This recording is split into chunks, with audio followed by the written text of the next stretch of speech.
নমস্কার বন্ধুরা, SR kitchen ওয়ার্ল্ডে আপনাদের সকলকে স্বাগত। আজ আমি আপনাদের সাথে গোলবাড়ি চিকেন কষা রেসিপি শেয়ার করব। তো চলুন রেসিপিটা দেখে নিই। তো প্রথমে একটা বোলের মধ্যে আমি নিয়ে নিয়েছি পেঁয়াজ, আদা কুচি, রসুন ও কাঁচা লঙ্কা। এর একটা আমি পেস্ট বানিয়ে নেব। তো দেখুন এখানে আমার পেস্ট বানানো হয়ে গেছে। এটা আমি ম্যারিনেশনের জন্য এখানে ব্যবহার করব।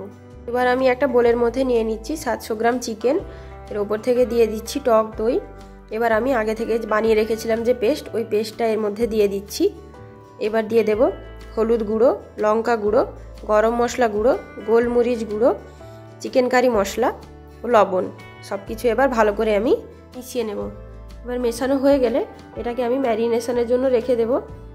যদি আপনাদের হাতে সময় থাকে তাহলে এটা অন্তত 3 থেকে 3.5 ঘন্টা আপনারা রেস্টে রেখে দেবেন। এতে কি হবে, মাংসের মধ্যে সব মশলাগুলো ভালো করে ঢুকে যাবে। মাংসটা খেতে কিন্তু খুব জুসি আর সফট হবে।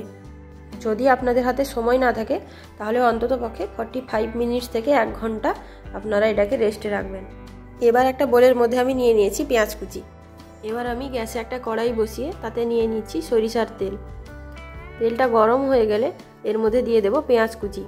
পেঁয়াজটা বেশি ভালো করে ভাজার দরকার নেই, মোটামুটি ব্রাউন কালার করে ভাজলেই হবে। এর আমি একটা পেস্ট তৈরি করব। তো পেঁয়াজটাকে আমি ব্রাউন কালার করে ভেজে নিচ্ছি।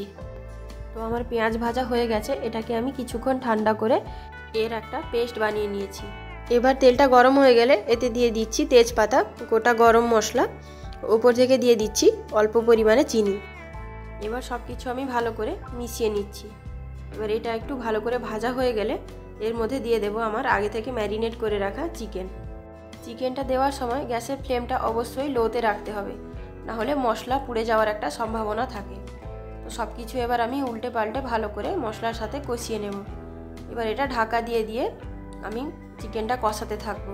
এবার দেখবেন চিকেন থেকে অনেক জল বেরোবে। তো এই জলটা শুকিয়ে যাওয়া পর্যন্ত আমাদেরকে মশলাটা ভালো করে চিকেনের সাথে কষিয়ে নিতে হবে।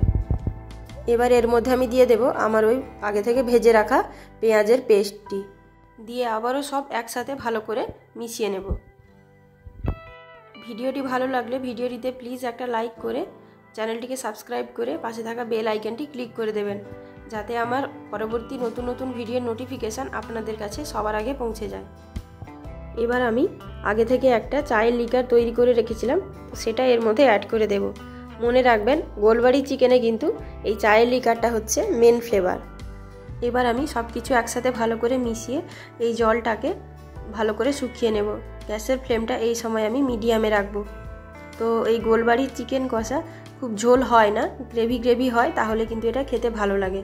তো দেখুন আমার এখানে চিকেন কষাটা রেডি হয়ে গেছে। ভিডিওটি শেষ পর্যন্ত দেখার জন্য ধন্যবাদ। আর ভিডিওটি কেমন লাগলো অবশ্যই আমাকে একটা কমেন্ট করে জানাবেন।